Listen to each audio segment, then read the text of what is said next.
asalaamaaleykum mbokk yi tey la talaata benn panub rakki gàmmu ci atum junni ak ñeenti téeméer ak ñeent fukk ak ñaar ci gàddaay yonente bi sallallahu alayhi wa sallam dëppoo fukki fan ak juróom-ñaar ci weeru novembre ci atum ñaari junni ak ñaar fukk.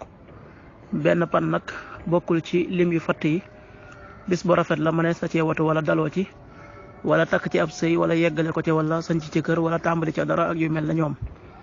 bu dee bisub talaata bi liñ ci tere ak wattandiku mooy ku ca watu wala ku ca daloo wala ku ca ñaw.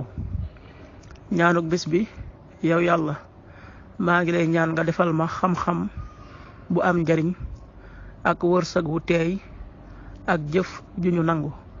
allahumma inni as'aluka ilman nafi'a wa risqan tayyiba wa amalan mutaqabbala. xadiisu bis bi jëlee nañ ci ummu salamata mu wax ne yonent bi sallallahu alayhi wa sallam daan na wax ñaan gi saa yoo xamee ne julli na suba ba sëlmal muy allahumma inni as'aluka ilman nafi'a wa risqan tayyiba wa amalan mutaqabbala. xadis bi ibnu maaja moo ko nettali. waxtu julli yi suba danañ ko julli juróomi waxtu ci guddi wu tegal juróom fukki simili ak benn, tisbaar benn waxtu ci bëccëg wu tegal fukki simili ak juróom ñett, takkusaan ñeenti waxtu ci bëccëg wu tegal fukki simili ak juróom ñett, timis juróom benn waxtu ci ngoon wu tegal fanweeri simili ak juróom ñett, gee juróom ñaari waxtu ci guddi wu tegal ñeent fukki simili ak juróom ñeent.